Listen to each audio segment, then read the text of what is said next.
Hi வணக்கம், எல்லாரும் எப்படி இருக்கீங்க?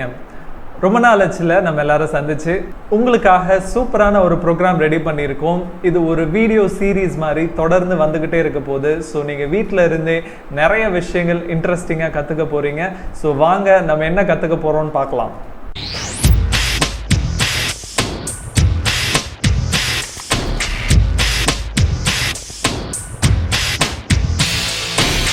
இந்த கொரோனா வைரஸ் ஒவ்வொருத்தருக்கும் ஒவ்வொரு விதமான சேலஞ்சஸை கொடுத்துருக்கு. ஆனால் இந்த ஸ்டூடெண்ட்ஸ்க்கும் வேலை இல்லாமல் வீட்டில் இருக்கிறவங்களுக்கும் அது வேற ஒரு விதமான சேலஞ்சை கொடுத்துருக்கு. அது என்ன அப்படின்னா, அவங்கக்கிட்ட நிறைய டைம் இருக்குது, பட் அதை அவங்க கரெக்டாக எப்படி யூஸ் பண்ணணும்னு தெரியல. என்னதான் ஆன்லைனில் வைவா ஹோஸ்ட் பண்ணாலும், என்னதான் ஆன்லைன் கிளாஸஸ் அட்டன் பண்ணாலும் அவங்களுக்கு இன்னும் நிறைய டைம் இருக்குது, பட் அந்த டைமை கரெக்டாக யாரும் யூஸ் பண்ணுறது கிடையாது. ஸோ ஏன் டைமை கரெக்டாக யூஸ் பண்ணுறதில்ல அப்படின்றத நம்ம முதல்ல அனலைஸ் பண்ணணும். ஏன் நம்ம டைமை ஒழுங்காக யூஸ் பண்ணுறதில்ல அப்படின்னா, நான் போன வீடியோலேயே சொன்ன மாதிரி, ஸோ நம்மளுக்கு ஒரு இலக்கு இல்லை. நான் எங்கே போகிறேன்னு தெரிஞ்சாதான் அதுக்கேற்ற மாதிரி என்னை நான் தயார்படுத்திக்க முடியும், என்னுடைய நேரத்தையும் நான் சரியாக பயன்படுத்த முடியும். ஸோ எனக்கு ஒரு இலக்கு இல்லை, ஒரு கோல் இல்லை அப்படின்னா கண்டிப்பாக என்னுடைய நேரத்தை நான் வேஸ்ட் பண்ணிட்டு தான் இருப்பேன். ஸோ இந்த கோல் செட் பண்ணுறது அப்படின்றது ரொம்ப கஷ்டமான விஷயம் நிறைய பேருக்கு. ஏன்னா நான் நிறைய செஷன்ஸில் உங்களோட கோல் என்ன அப்படின்றத எழுதுங்கன்னு நான் சொல்கிறப்ப நிறைய பேருக்கு என்ன எழுதுறதுனே தெரியல. இல்லைனா ஒரு சில பேர் நல்ல வேலை, என் ஃபேமிலியை காப்பாற்றணும், சந்தோஷமாக இருக்கணும், சொசைட்டிக்கு சர்வீஸ் பண்ணணும் அப்படின்னு பொதுவாக எழுதுறாங்க. எங்கே போகிறேன்னு எனக்கு தெரியல அப்படின்னா கண்டிப்பாக நான் என்னுடைய நேரத்தை நிறையா வீணாக்க தான் செய்வேன். ஸோ எங்கே போகிறதுன்னு தெரியணும்னா முதல்ல நான் யாருன்னு எனக்கு தெரியணும். இன்னைக்கு நம்ம இந்த முதல் வீடியோ சீரீஸில் பார்க்க போகிற விஷயம் என்ன அப்படின்னா, நான் யார் அப்படின்னு நானே தெரிஞ்சுக்க போகிறேன். ஸோ நீங்கள் யாருன்னு உங்களுக்கு முதல்ல தெரியுமா? நிறைய பேருக்கு தெரியறதே இல்லை. இந்த உலகத்திலேயே மிகப்பெரிய ஞானம் எது அப்படின்னா, தான் யார் அப்படின்னு தெரிந்து கொள்றதுல தான் இருக்குது. நான் யார், என்னுடைய பவர் என்ன, எனக்கு என்ன தெரியும், எனக்கு என்ன தெரியாது அப்படின்ற அந்த அறிவு இருந்தால் தான் நான் நானே அடுத்த லெவலுக்கு என்னை தயார்படுத்திக்க முடியும். ஃபார் எக்ஸாம்பிள், நீங்கள் ஒரு வீடியோ கேம் விளையாடுறீங்கன்னு வச்சுக்கோங்க. ஸோ அதில் உங்களை ஒரு மான்ஸ்டர் துரத்துது. அந்த மான்ஸ்டர் உங்களை அட்டாக் பண்ணுறதுக்கு முன்னால் நீங்கள் அதை அட்டாக் பண்ணணும். ஆனால் உங்களுக்கு அதை எப்படி அட்டாக் பண்ணுறதுன்னு தெரியல. ஏன்னா வெறும் கையால் நீங்கள் அதை அட்டாக் பண்ண முடியாது. ஸோ நீங்கள் என்னென்னமோ பண்ணி பார்க்குறீங்க, ஆனால் அந்த மான்ஸ்டர் கடைசியில் உங்கள் மேலே குதிச்சு உங்களை கொன்று சாப்பிட்றது. அதுக்கப்புறம் தான் நீங்கள் அந்த வீடியோ கேமில் இருக்கிற ஒரு ஆப்ஷன் பார்க்குறீங்க. ஸோ அதில் ஹெல்ப் அப்படின்னு ஒரு பட்டன் இருக்குது. ஸோ அதை கிளிக் பண்ணால் உங்ககிட்ட என்னெல்லாம் பவர்ஸ் இருக்குன்னு அழகாக அது லிஸ்ட் போட்டு சொல்லுது. ஸோ இந்த பட்டனை ப்ரெஸ் பண்ணால் உங்களுக்கு ஒரு கன் வரும், இந்த பட்டனை ப்ரெஸ் பண்ணால் ஒரு பாம்பை தூக்கி போடலாம். ஸோ இந்த மாதிரி நிறைய லிஸ்ட் ஆஃப் பவர்ஸ் வருது. ஸோ இந்த டைம் நீங்கள் மறுபடியும் அந்த வீடியோ கேமை ஆரம்பிக்கிறீங்க. ஸோ இப்போ உங்களுக்கு செம்ம எனர்ஜி, செம்ம கான்ஃபிடென்ஸ், வாடா வா அப்படின்னு சொல்லிட்டு அந்த மான்ஸ்டரை உங்ககிட்ட வரதுக்கு முன்னாலேயே நீங்கள் கன் எடுத்து சுடுறீங்க, பாம்பு எடுத்து தூக்கி போடுறீங்க. ஸோ கடைசியில் நீங்கள் தான் ஜெயிக்கிறீங்க. ஸோ இதே மாதிரி தான் ஸோ எனக்குள்ள நிறைய திறமைகள் இருக்குது, நிறைய பவர்ஸ் இருக்குது. அது என்ன அப்படின்றது எனக்கே தெரியறதில்ல. யாராவது சொல்ல மாட்டாங்களா அப்படின்னு நம்ம வெயிட் பண்ணிட்டு இருக்கோம். ஸோ கவலைப்படாதீங்க, உங்களுடைய திறமை என்ன, உங்களுடைய பவர் என்ன அப்படின்றத நீங்களே தெரிஞ்சுக்கிறதுக்கான ஒரு சின்ன டெஸ்ட் இன்னைக்கு நம்ம பண்ண போகிறோம். இன்னைக்கு நம்ம பார்க்க போகிற டெஸ்ட் MBTI அப்படின்னு சொல்லுவாங்க, அதாவது மயர்ஸ் பிரிக் டைப் இண்டிகேட்டர் அப்படின்னு சொல்லுவாங்க. ஸோ இது நெட்டில் போட்டிங்கன்னா நிறைய டெஸ்ட் வரும். ஆனால் நிறைய டெஸ்ட் ரொம்ப லென்த்தியாக இருக்கும். அது பண்ணுறதுக்கு எப்படியும் ஒரு 12 to 15 minutes ஆகும். அது இங்கிலீஷில் தான் மோஸ்ட்லி இருக்குது. தமிழில் இந்த டெஸ்ட் இது வரைக்கும் யாரும் பண்ண மாதிரி எனக்கு தெரியல. ஸோ இந்த டெஸ்ட்டை ஒரு சிம்பிளிஃபைட் ஃபார்மில் தமிழில் நான் உங்களுக்கு எக்ஸ்பிளைன் பண்ணுறேன். ஸோ அதை நீங்கள் இப்போ உடனே இருக்கிற இடத்துல இருந்தே நீங்கள் பண்ணலாம். ஸோ உங்களுக்கு தேவை ஒரு நோட்டும் பென்னும் மட்டும்தான். ஸோ எல்லோரும் டக்குன்னு ஒரு நோட்டு பென் எடுத்துக்கோங்க, இல்லை அட்லீஸ்ட் உங்கள் மொபைல்லையாவது நோட் பண்ணிக்கோங்க. ஸோ வாங்க இந்த டெஸ்ட்டை எப்படி பண்ண போகிறோன்னு பார்க்கலாம். இந்த டெஸ்ட்டை நான் உங்களுக்கு ஒரு 4 கேள்வியாக பிரிச்சிருக்கேன். ஸோ அந்த 4 கேள்வியிலையும் 2 ஆப்ஷன் இருக்கும். இந்த 2 ஆப்ஷனில் உங்களுக்கு எது ரொம்ப பொருத்தமாக இருக்கோ அதை மட்டும் நீங்கள் சூஸ் பண்ணி அதுக்கான ஒரு லெட்டர், ஒரு குறியீடு நான் சொல்லுவேன், அது உங்கள் நோட்டில் நீங்கள் நோட் பண்ணி வச்சுக்கோங்க. முதல் கேள்வி என்ன அப்படின்னா, உங்களுக்கு எனர்ஜி நிறைய எங்கேருந்து கிடைக்கும்? ஒருவேளை உங்களுக்கு நிறைய ஃப்ரெண்ட்ஸ் கூட இருக்கிறப்ப, ஒரு டீமாக சேர்ந்து ஒரு வேலையை செய்கிறப்ப, நிறையா மற்றவங்களோட பேசுகிறப்ப, உங்கள் மனசில் பட்டதெல்லாம் டக்கு டக்குன்னு பேசுகிறப்ப, ஸோ இந்த மாதிரி நேரங்களில் உங்களுக்கு நிறைய எனர்ஜி கிடைக்குதா? அல்லது நீங்க தனிமையில இருக்கிறப்ப, நீங்க நிறைய பேசாம அடுத்தவங்கள பேச விட்டு கவனிக்கிறப்ப, நிறுத்தி நிதானமா யோசிச்சு பேசுறப்ப, உங்களுக்கு ஒரு சில ஃப்ரெண்ட்ஸ் தான் இருப்பாங்க, ஸோ அவங்களோட இருக்கிறப்ப, ஸோ இந்த மாதிரி சூழ்நிலைகள்ல தான் உங்களுக்கு அதிகமான எனர்ஜி கிடைக்குதா. ஸோ முதல் ஆப்ஷனை நீங்க சூஸ் பண்ணீங்கன்னா உங்க நோட்ல லெட்டர் இ, நீங்க இ ஃபார் எலிஃபென்ட் நீங்க நோட் பண்ணிக்கங்க. ரெண்டாவது ஆப்ஷன் சூஸ் பண்ணியிருந்தீங்கன்னா உங்க நோட்ல ஐ ஃபார் இந்தியா அப்படின்ற அந்த லெட்டரை உங்க நோட்ல நீங்க நோட் பண்ணிக்கங்க. ரெண்டாவது கேள்வி, இந்த 2 கேரக்டர்ல எது உங்களுக்கு ரொம்ப பொருத்தமா இருக்குன்னு பாருங்க.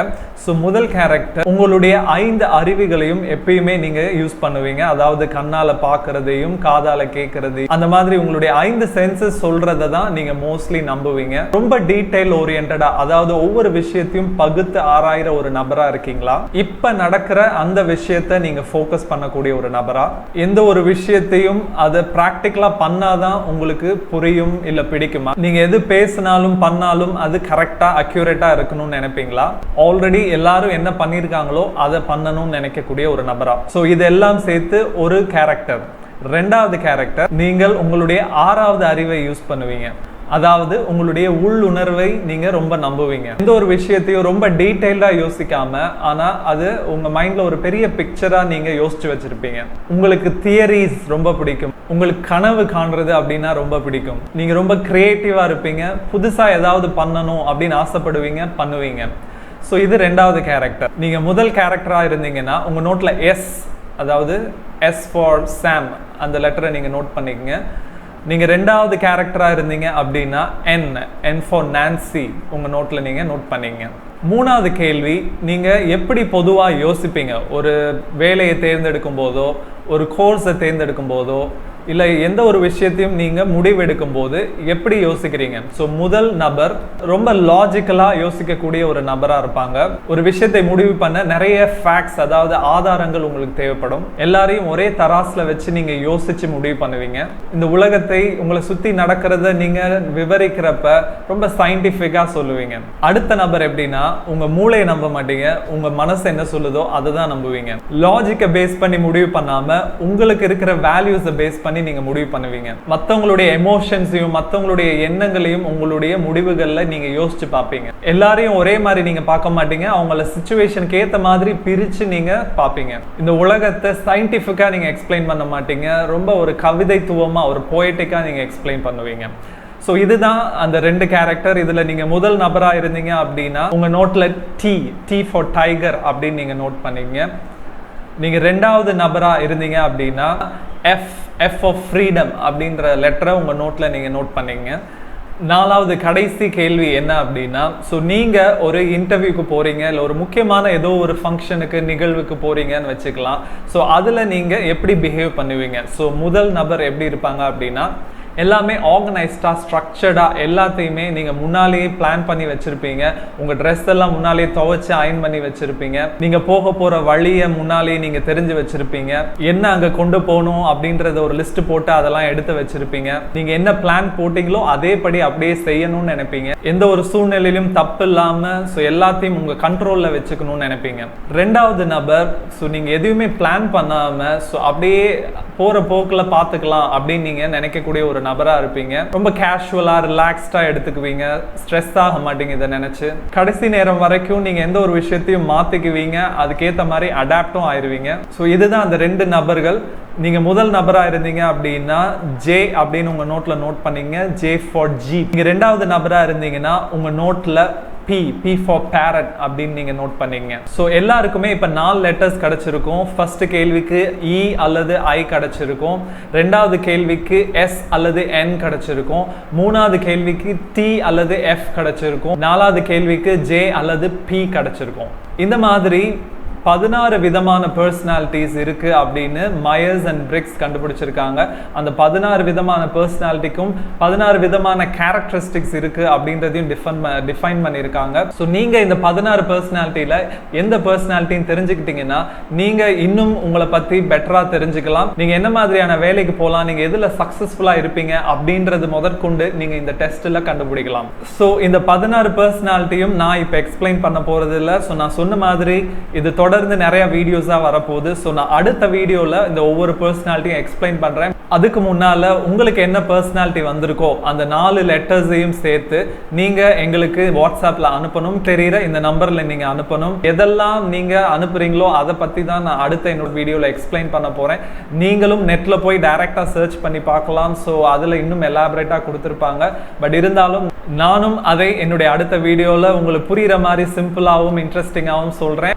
அதுக்கப்புறம் இன்னொரு பர்சனாலிட்டி டெஸ்ட்டும் நம்ம பண்ண போகிறோம் அடுத்த வீடியோவில். ஸோ அடுத்த வீடியோ வர வரைக்கும் எல்லாரும் இந்த டெஸ்ட்டை முடிச்சுட்டு எங்களுக்கு வாட்ஸ்அப் பண்ணிவிட்டு முடிஞ்சால் நெட்லேயும் நீங்கள் இதை சர்ச் பண்ணிவிட்டு வெயிட் பண்ணுங்கள். நாங்கள் ஒரு சர்வேயும் பண்ணிகிட்டு இருக்கோம். அந்த சர்வேலையும் நீங்கள் கண்டிப்பாக கலந்துக்கணும். அதுக்கான லிங்க்கு இந்த டிஸ்கிரிப்ஷன்லேயோ இல்லை பயோலையோ இருக்கும். நீங்கள் அதை கிளிக் பண்ணி அந்த சர்வேயை பண்ணுங்கள். எங்கள் சேனலுக்கு நீங்கள் இன்னும் சப்ஸ்கிரைப் பண்ணலன்னா உடனே சப்ஸ்கிரைப் பண்ணுங்கள். இந்த வீடியோவை இன்னும் நிறைய பேருக்கு ஷேர் பண்ணுங்கள். அது ரொம்பவே யூஸ்ஃபுல்லாக இருக்கும். So until I see you next time, thank you. Bye.